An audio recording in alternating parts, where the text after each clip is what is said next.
All right, everyone. We are, uh, of course, as many of us these days, working around technology. But while we get started, I just want to welcome everyone for joining. This is the voice of Jiquanda Nelson.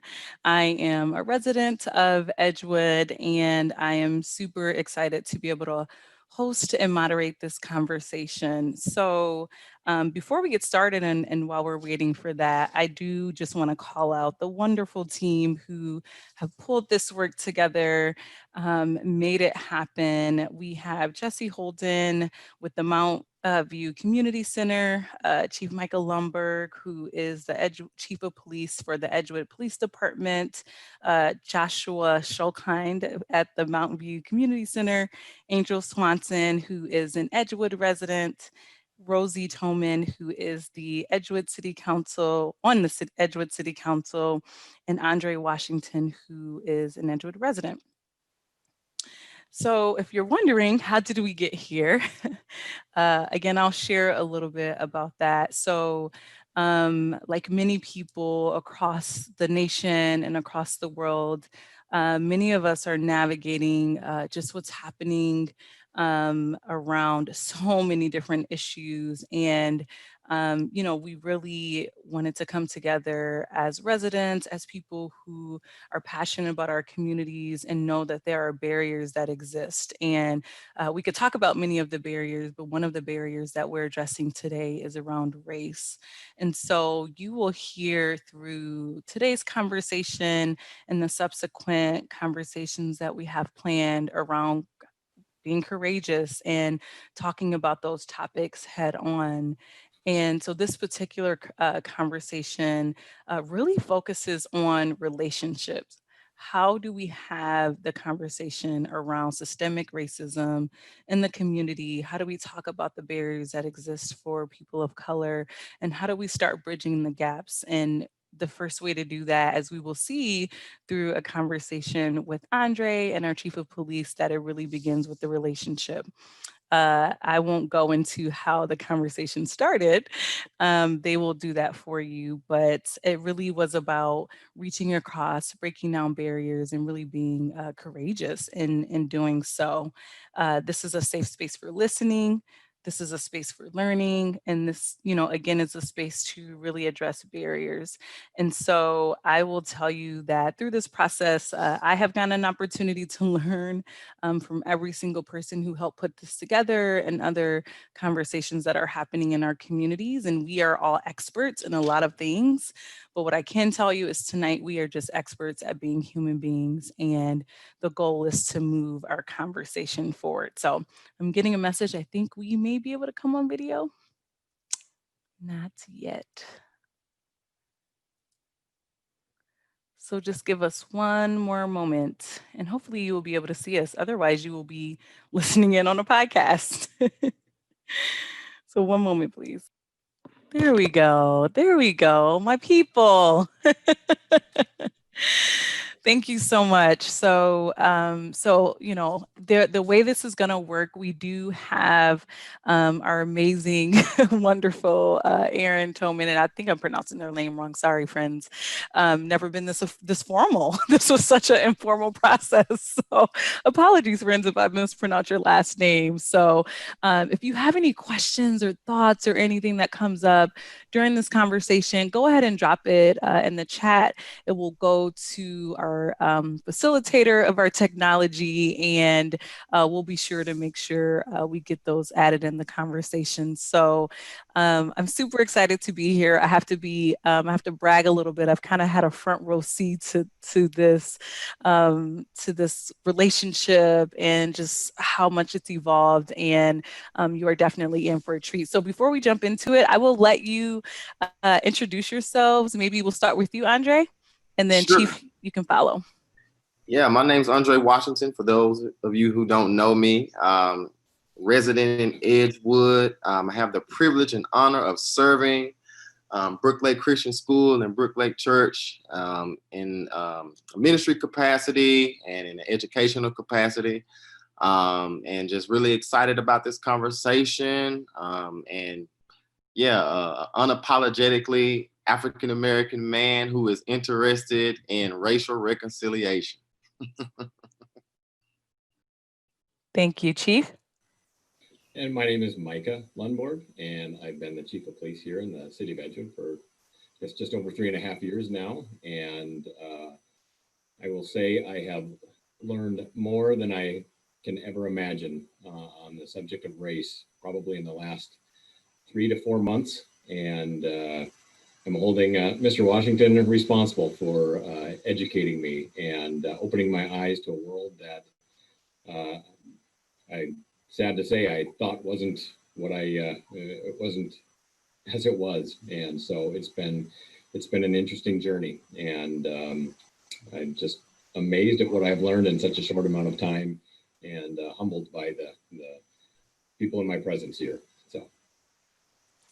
Thank you both so much for that. So you two have been connected for about 4 months, 5 months now, and you have grown a relationship that, most people wouldn't expect to happen. So can you share with us, how did this come to be?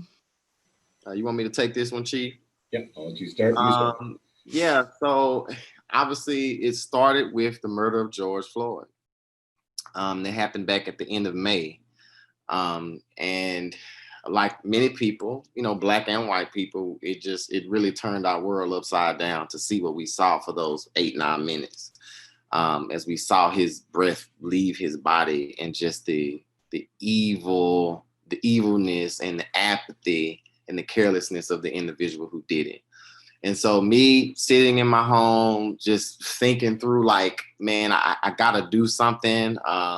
We need to discuss this. Something has to be done. I kind of decided to step outside of my comfort zone and send an email to the police department in Edgewood. Now, unbeknownst to me, I really didn't expect to hear anything back. I was very strategic in terms of what I said in my email. So it was like, hey, I didn't want anybody to feel like I was the angry Black man, although I obviously was angry, but didn't want to communicate that. And I wanted to communicate my intent to ask questions, to build a relationship, hopefully to push the conversation forward, and maybe push an initiative forward so we can really reconcile. And lo and behold, got an email back directly from my good friend Chief. And he was just excited and elated. And so I took a visit to City Hall. We sat down in the conference room, and the first question I asked him was, how you doing? How's your week been? Because also my intent also was to check on him. And what made me do it, honestly, is I realized that while I have my issues and my anger in terms of how racism impacts people who look like me, I have to really take a couple steps back and realize, he deals with the same discrimination that I do, because he wears a badge. My discrimination is because I'm Black. So immediately I figured out that we have way more in common than we probably would expect. And so, he sat down, and I'm thankful that he entertained a conversation with me. Yeah. And what was that experience like for you, Chief? How did you react from receiving the email, thinking through, now you're meeting in person? What was that like for you? Well, it was very interesting to get the email, for starters, because, obviously, we in law enforcement, we had seen what had gone on in Minneapolis as well. And instantly I was getting questions from family, friends, like, well, what do you think about this? And, from my perspective, and that's the perspective that I hold because I'm a white man, I'm a police officer, and I'm just looking at this like, this is awful. This is horrible. And we in law enforcement, knowing that we are very identifiable, and, the public puts their trust in us because we're authorized by the public to serve and protect, and we have to be the first ones to step up and say, hey, you know what, this is wrong. We need to be the ones to, say these things, because when it's not right, it's not right. And so I'd been having conversations with, people within our department, with family, friends, neighbors. And so when Aundre reached out with this email, I thought, well, here's a different perspective. And I was kind of excited to see what he had to say. At the same time, I was quite nervous because you could see throughout the nation, people are upset. They're not, they're protesting, they're rioting, and I don't know who Mr. Washington is at this time. And, but he reaches out. And when we got together, you could feel there was a little uncomfortableness at first. But the interesting thing is he talked about something that mentioned getting out of his comfort zone to come and talk to me. And I found those words very interesting in the beginning of our conversation, because one of the things that I expect for all the officers who work for me in the city of Edgewood is you have to get out of your comfort zone. It's in writing in the paperwork that I give to them when they come. And it's about learning. It's about challenging yourself. It's about doing something that you may not normally do on a regular basis. And it's technically, it's what it is. It's getting out of your comfort zone. So as we started talking, we started realizing that, Aundre was a father and a husband and a son and a brother, and well, so am I. And we talked about, little things in our families and growing up. And we talked about we talked about life. It wasn't just about police matters and things along those lines. But when we did talk about life in terms of racism and discrimination or bias, I was starting to recognize certain things that I had never felt before in my career as a law enforcement officer. And that was bias and discrimination. And I was kind of taken aback by this because this was so different. But what I was quickly recognizing is that, people were upset with me. And I mean, they didn't know me, but they were upset with what the badge represents. And so if I was at Safeway and, grabbing a lunch here in Milton, and people are looking down at me, or I'm driving to the parking lot, people are giving me the finger. I mean, this is all new to me. But then at the end of the day, I was going home and I was taking off my uniform. Nobody knew who I was anymore. And I was just the regular white guy who lived in that block or went to the Safeway there. And I didn't have discrimination again. And suddenly something kicked in my mind of, you know what? I've heard of white privilege. I think that's it. And so when I talked to Aundre about this, recognizing some of these similarities that I've never experienced, and again, it's temporary for me because I take this uniform off every day. And I said, you are black 24 hours a day. That doesn't change. If people perceive you negatively or hold stereotypes against you or biases against you, that is awful. Because I can't stand it for the 8 hours a day that I work that people are saying things to me. And suddenly I started recognizing we have a lot more in common in terms of who we are as individuals, what we represent. But again, I can change my stuff.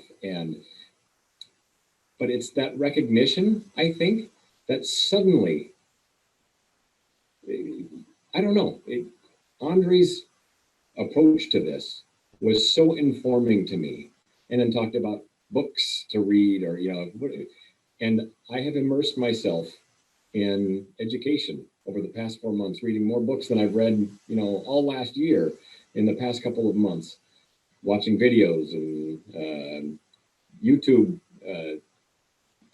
from instructors on diversity, equity, inclusion, podcasts. I'm just amazed at what I didn't know.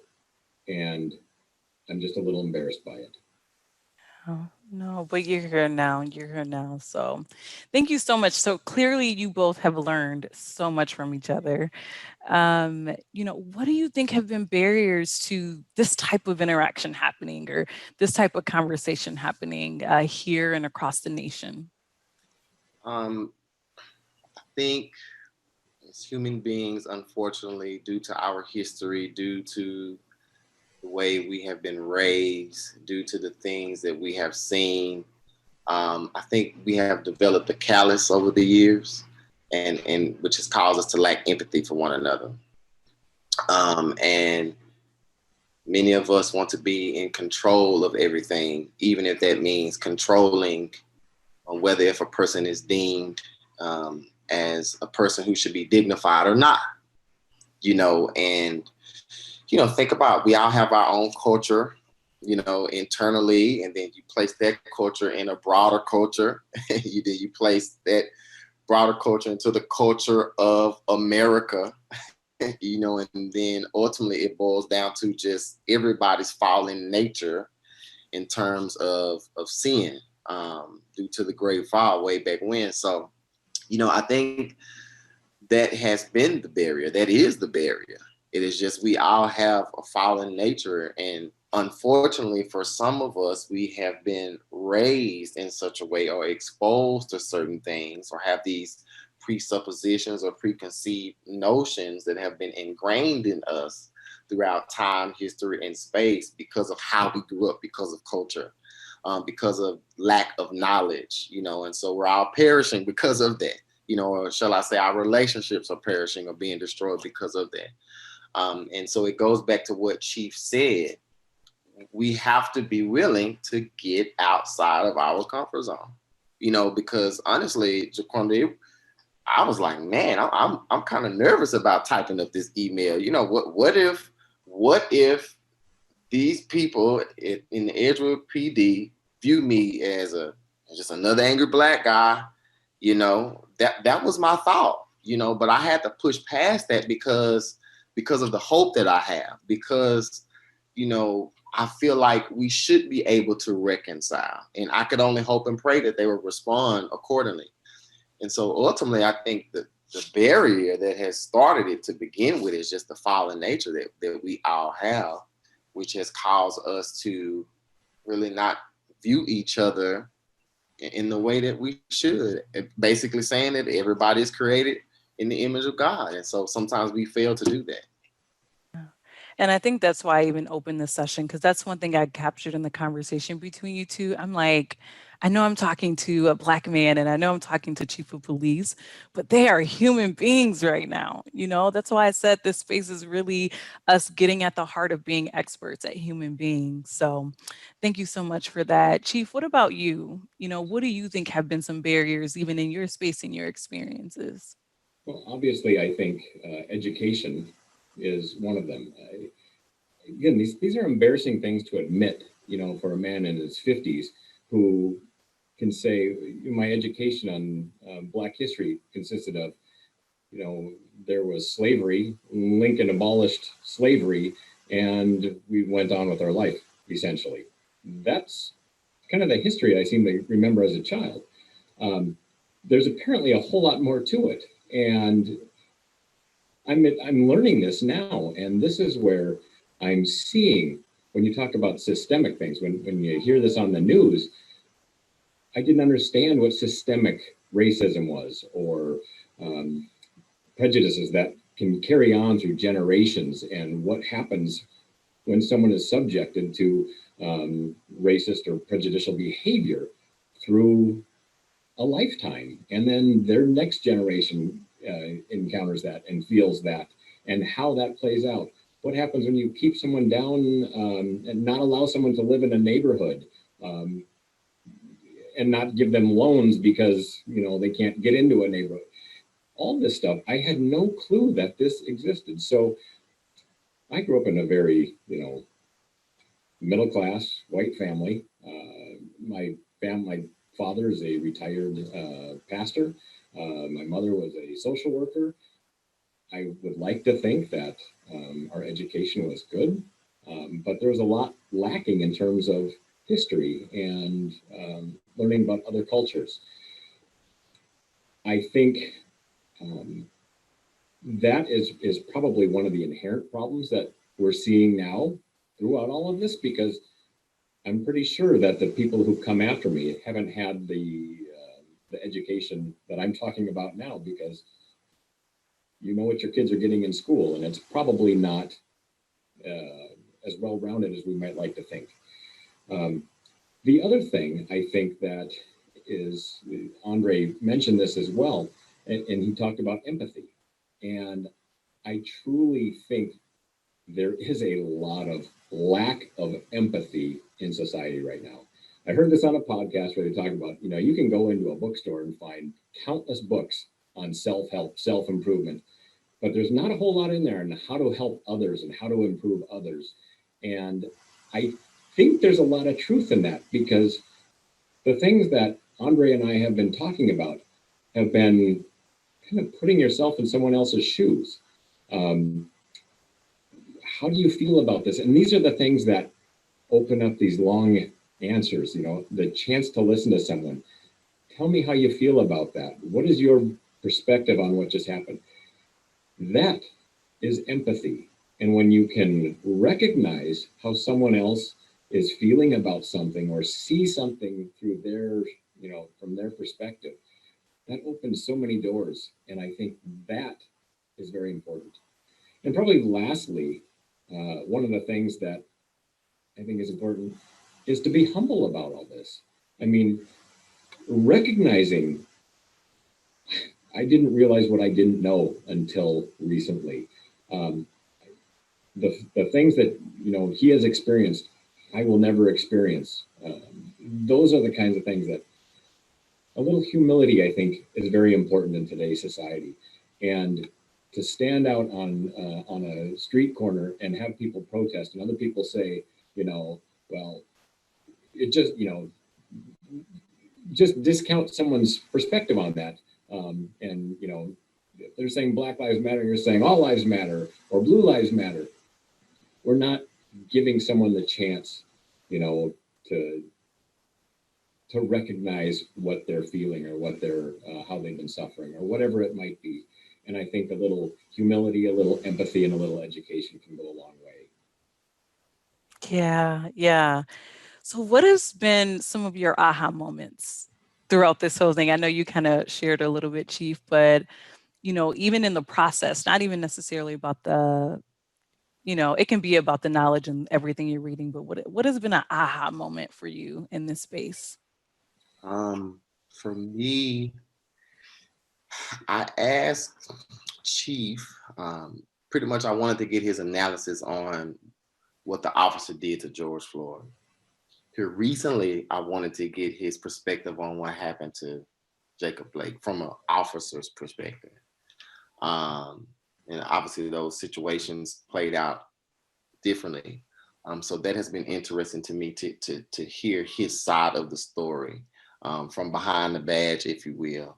One of the things that I've learned from him that was an aha moment for me in regards to that, it's like he talked a lot about or taught me about like the psychology of a police officer and how officers have to be hyper vigilant and how really a lot of times they have literally split seconds to make decisions, because just like us, they fear for their life as well. Just like me, he wants to make it back home to his wife and his daughter, just like I want to make it back home, and how, how certain things that they have to experience in certain ways that they are trained just kind of preps them to respond in certain ways.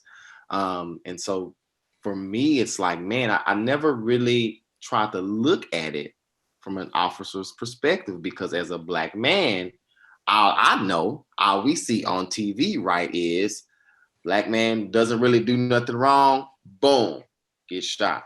Black man really doesn't do nothing wrong, let's pull him over.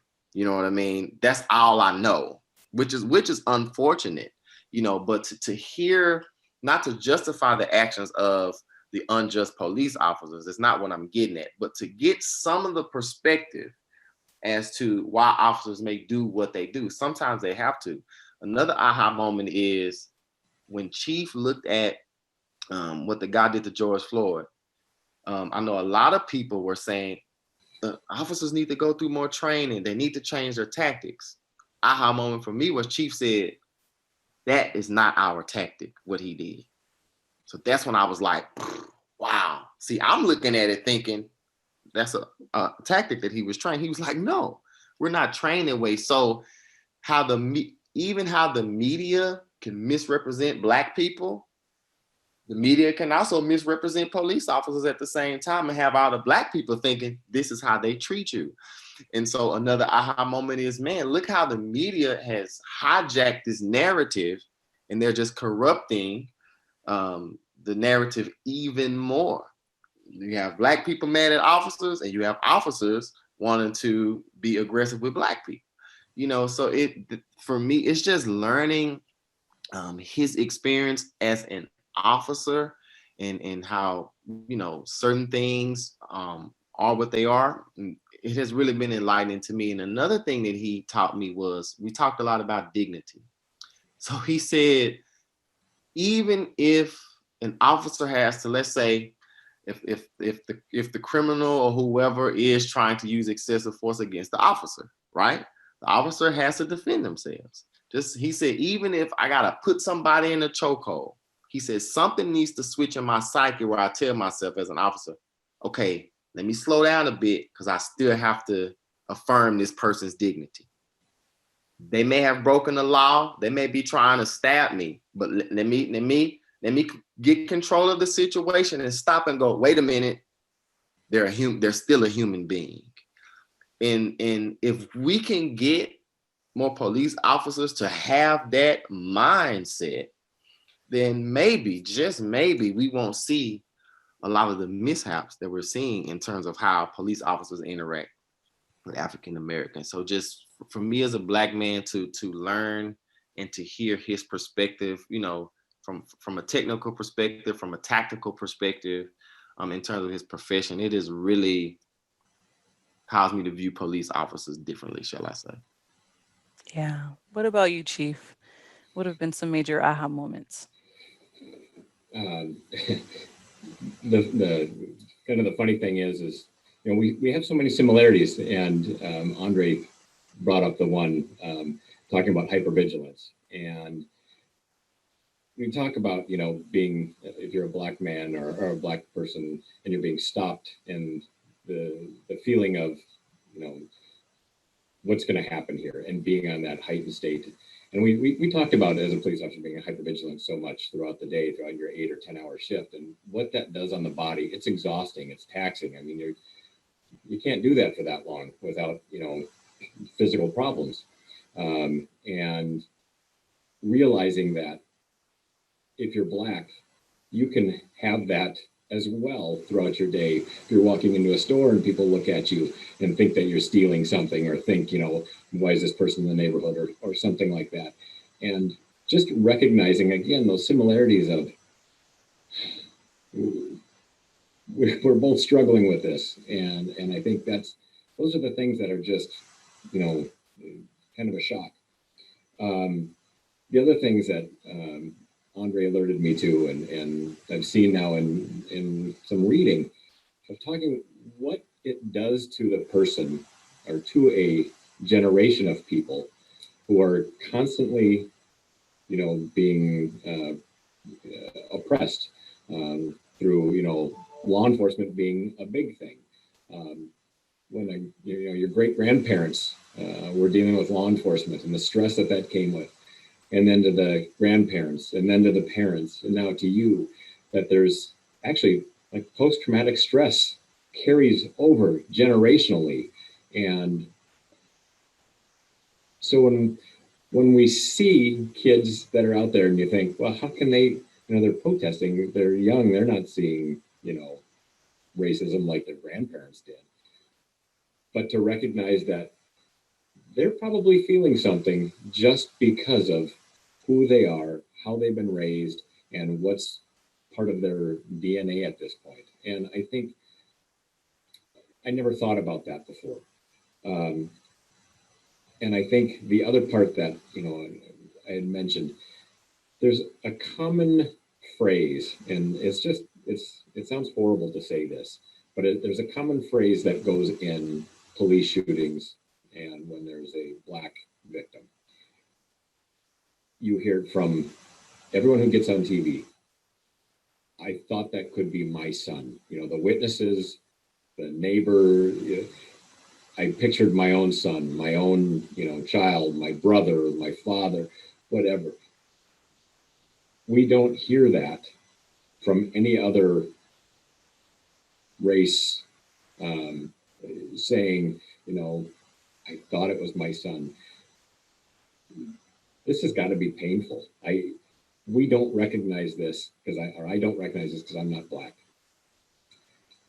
But if every police shooting, you automatically think, could this be my son? Or could that be, a family member? And it's things like that. I think they're all aha moments in the sense of, I never thought of this.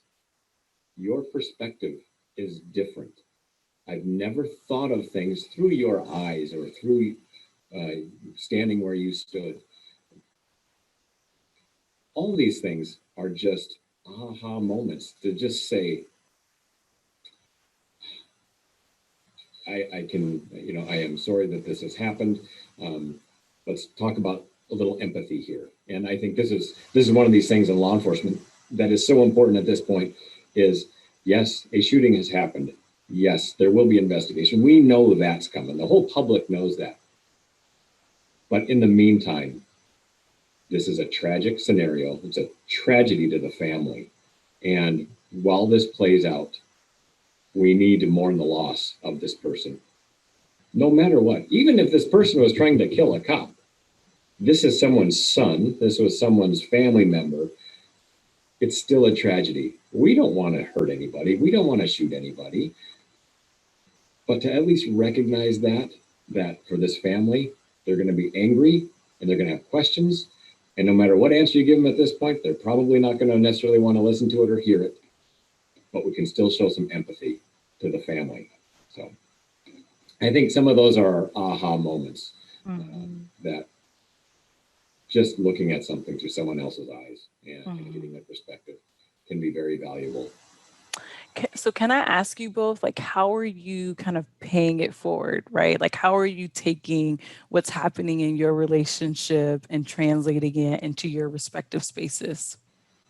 Well, for me, one of the main things I do is just continue relationship with Chief. We're friends. Like, we talk a lot. I mean, sometimes it's just a text message. Sometimes, hey, how's your daughter doing? Every now and then I go walk over to City Hall and we hang out and we just talk. So I think it's simple just to continue to build on that relationship. We don't always talk about race all the time either.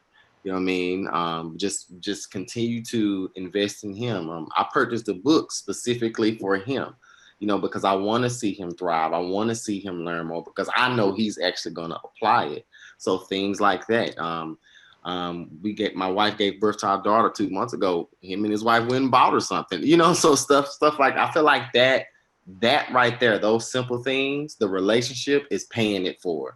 Just investing in the relationship. I think it's simple as that.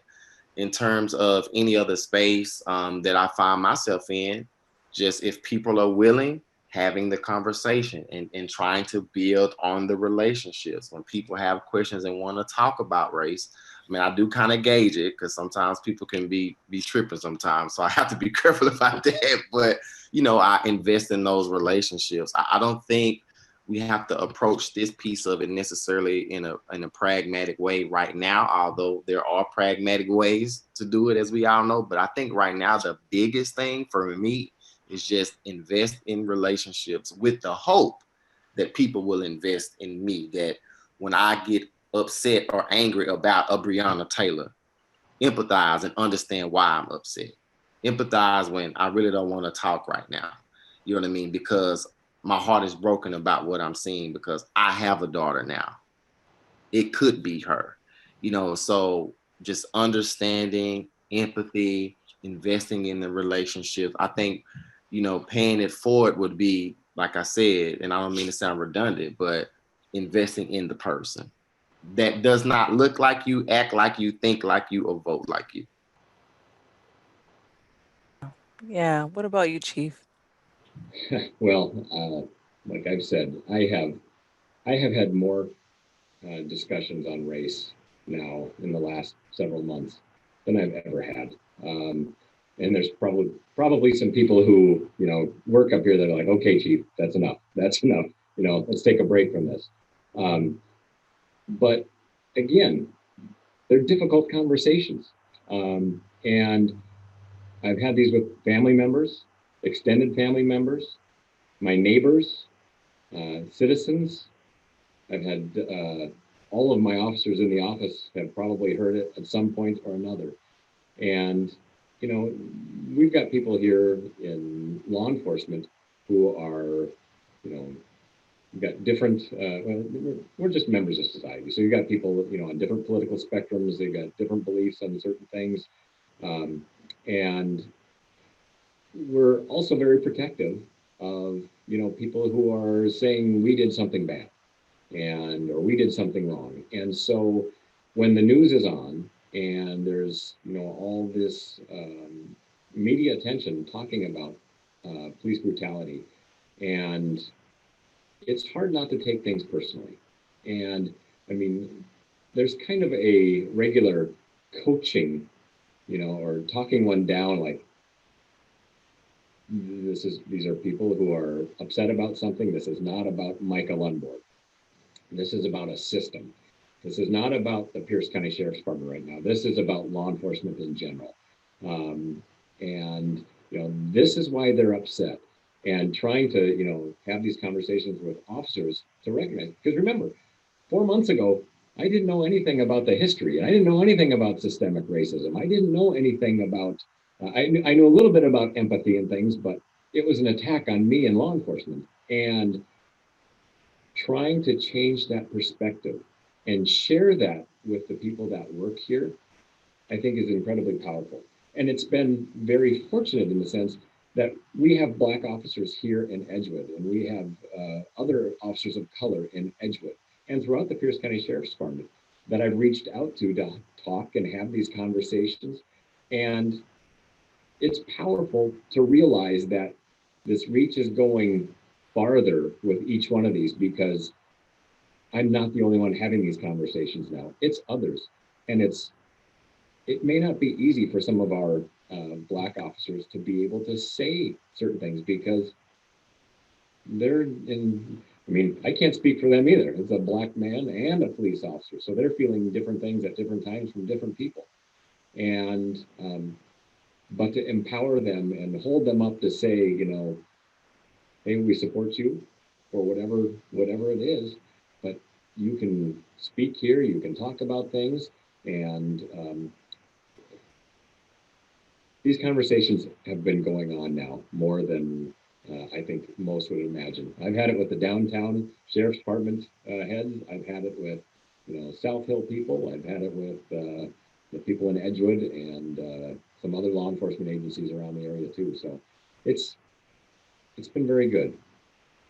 Yeah.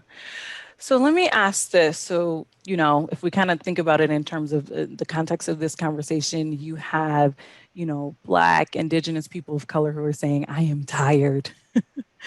I am tired, right? And feeling like the responsibility or the onus has been put on them. But then you also have a group of people saying, you know, who are not a part of these communities saying, I want to do more. I want to stand up and be a part of this, but don't know where to start. You know, if someone wants to move past fear, right? Let's just say fear, anger, whatever it is, right? What do you two suggest they do? Like, what can folks do to reach across and move beyond that? How do we move forward? I guess is the question. There's a lot of things you can do. And I think Chief would agree with this. I say if we had a hill that we would die on, it's going to be this: get outside of your comfort zone. I mean, I think it is that simple to get outside of your comfort zone. Nothing. I like to tell people who are willing to listen that it's going to be uncomfortable. It's going to cost you something. It's going to challenge your worldview. It is going to probably disrupt some things. It is probably going to turn your perspective upside down. Chief said it earlier. It is going to require that you be empathetic and humble enough to listen.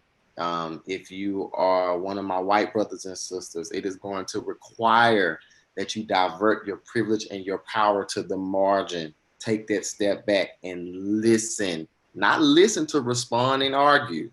Just listen and feel the pain. Embrace the hurt. Try your best, although it will be hard, to step in my shoes and realize why I am angry or hurt or just sad or just exhausted and tired. Realize why I am exhausted just having the conversations. And then a month later, somebody else gets killed, or I'm in the grocery store and somebody is looking at me funny, or my wife gets pulled over up in Seattle and the cop looks at her and the first question is this your car? Realize that this is day-to-day life. So I think it needs to be a realization. Actually, we I don't know if this is the time to do this, but we actually have a slide that one of our team members put together with some very, very clear, very clear action items that you can take. And one of those main items is have a conversation. Have a conversation. So I don't know if Cheek wants to jump in real quick before we get to that part. No, I couldn't agree more. You just have to have a talk, and it's finding where that comfortable place is, because it's going to be uncomfortable. Getting out of your comfort zone is a requirement, but recognizing you're not going to get it right the first time, recognizing you may not ever get it right, but if you're humbled and you're empathetic and the person you're talking to is as well, I think you can both learn a whole bunch from it. It's not going to be easy, but it can be so healthy and helpful in the long run that, I mean, I've said it to Aundre, Jiquanda, you've heard it as well. When we're done talking, I always feel so much better. And I don't even know if I said anything new or not, but I've said something. Aundre wasn't holding his phone. He wasn't doing things on his phone. He wasn't talking to somebody else. He was just listening. And then I'd get a perspective from him. And it was the same thing. Just happy to listen to him. I'm happy to hear what he has to say. Both of us are heard as a result, and it just feels better. And I can't help but think that if others are willing to try and others are willing to do something similar, they will feel better and communities will improve. And it bothers me to hear that there are people within our own community that may have problems with people of another color or another culture or another religion, because it doesn't make sense to me. Because if you just go and talk to people and hear what their story is and hear about them and realize that, oh, they're fathers and mothers just like we are. They've got kids that play soccer just like our kids. The kids want to go ride their bikes together or the scooters in the street and play. Why can't we just do this? It doesn't make sense to me. If we just listen to one another, we're going to learn to appreciate one another a whole lot more. And truly, we can get beyond this. I'd love to think that it'll happen in our generation, but I'm really thinking it's probably going to take one more. We're working on it now for this next generation. Aundre's got some really cute kids. My daughter's really pretty. I'm hoping that that generation does not have the same issues that we have. Yeah. And so I'm willing to do it for his kids and my daughter, and I know he's willing to do the same. Yeah, and I'll jump in on that too. I've shared that I have a history of community organizing, and I've worked on issues around racism and poverty for many years. And I have to tell you, during this time, I have found that this is what I've needed more in this moment. I'm still active, I'm still being involved, but having these conversations with other people has been healing. It has brought a sense of healing and hope, and how do we truly move forward? And so I absolutely agree with you. Before I kind of jump to our last question, and I shared this with you, but I feel like I'm going to read it to the group about not getting it right. Chief, you prompted me to read that. So I'm reading a book called Love Language. And for those of you who are on this call, or on the meeting, we're going to ask you to send us your email address so we can connect with you. We have some resources that we would love to share in between the the conversations, but I'm reading a book called Love Language. And this certain passage, it's a book of poems. And this one is, it's not about finding the right words. It's not about finding the right words. It's about opening yourself up and saying you don't know, Mm, like right now. There's so much going on, varied emotions, high anxiety, high uncertainty, many unknowns, lots of panic and fear. How to manage all of that, how to take care of yourself and be there for those you care about can be challenging if you look for the right answers, the right way forward. But what is more important is right now, being present, acknowledging, relating on a human level, on a heart level, to listen and be patient. Kindness and much compassion is needed more than division, mm, more than who you're voting for. So choose love, choose understanding, and choose empathy. mm. And that's really what you two have been doing. So, so before we wrap, I would love to hear, there are folks saying, I want to go out and have these conversations. I want to be able to be courageous and talk to maybe that neighbor I've been wanting to, or reach across to someone that I don't know much about, but I want to do that. Help. What do they do? How Yeah, do they get there? yeah. Like I alluded to earlier, and we can jump to it now. We've created a slide that kind of gives some very clear direction as to how to do that. And remember, I can't. Me and Chief can't say this enough. You gotta be willing to get outside of your comfort zone if you're gonna do this. Okay, but it could be so fruitful once you do. So let's say, hypothetically speaking, more than likely, at least Jiquanda, I'm sure you can attest to this. The people who are asking, "What can I do?" more than likely are our white brothers and sisters, right? And there's nothing wrong with that. And I want to encourage you and say, if you're even asking the question, "What can I do?" You're already on track to racial reconciliation. So if you come across that individual that you want to talk to, it can be a little nerve wracking. Just ask for permission, you know. And then the second thing you want to seek to learn, and probably the biggest one, is stop talking and just just hush, be quiet, and just listen. You know what I mean? But while you're listening, really begin to internalize, which is going to help you empathize and say thank you. So, looking at the screen, you got a conversation starter down there. So just say, if you're a white individual and you know somebody black, and they're on your job or they go to your church and you really want to talk to them, I'm telling you right now, I'm just being real with you. They're probably already hesitant and on edge and probably tired from talking to so many people anyway. So that's why that ask permission part is very important. You can say, "Hey, um, man, I'm sure you probably already been getting a lot of questions.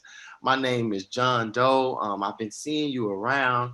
This is very awkward, but hey, it's a lot I don't know, but it's a lot that I'm seeing, and I really want to understand. Hey, can we grab a cup of coffee, or can we set up a Zoom call or whatever? I really want to listen, and I want to get your perspective. And if you don't mind, I would love to ask a few questions." I think if you approach it in a very authentic and humble way, because the wall is already going to be up, it'll help the other individual kind of tear their wall down. And then after that, don't just, if I can add to this, don't just leave it at that one little conversation. Leave that and go educate yourself, because that's exactly what Chief did and continues to do. So the next time you guys have a conversation, now you can contribute to the conversation and you can affirm the feelings of the individual that you're engaging with in terms of the courageous conversation. So, yeah, ask permission, seek to learn, stop talking and listen, internalize, and finally, just say thank you. Thank you for that. Thank you. Yeah, I think I love that point of making sure that you're educating yourself. yeah, And Andre, you and I had this conversation too. Like, we're both clearly Black, and so many different things. Just walking, just in general, walking through the world as Black people, we experienced this. We've lived it, and we are still educating ourselves. right? Like we, you share resources with me, I share resources with you. Like everyone has a space in this work. And so it does require all of us to do that. And it also, on the flip side, requires everyone to kind of humble themselves and come back and say, like for me, kind of like you, Aundre, yes, I am that angry Black woman and I have every right to be, but I also am that angry Black woman who want to move forward. I want a better future for my children. I have 2 Black sons and I have a daughter, and I don't want them to experience any of this. So I am willing to put myself on the line. I am willing to put in the work to be able to make things better for my children and everyone's children, or nieces, nephews, or whatever. We can create a brighter future and a future of hope for our children. It has to start with us, and we have to do that. Yeah, for sure. We have to do that. So this was great. Any other additional comments or thoughts that you want to leave with us before we wrap it up? I feel like we've covered so much, and we could just keep going. And I know y'all can. Yeah. it's Yeah. not like us to have just a short conversation. So Yeah. Yeah. Okay. Well, thank you both. get Oh, out of go your ahead. comfort zone. Just get out of your comfort zone, and it'll be worth it in the long run. Yeah. Yeah. Thank you. So with that, another thing that you can do right away is join us for the next 3 conversations that we have planned. You will get that information firsthand if you drop your name and email in the chat. It's only coming to our facilitator of technology. We will send you the links to all of our upcoming webinars. The dates that we have are Thursday, October 15th, Thursday, November 19th, and Thursday, December 17th, all at 7 to 8 o'clock. You can also check out the Mountview Community Center website for more details, as well as you should be seeing Facebook invites coming out for those.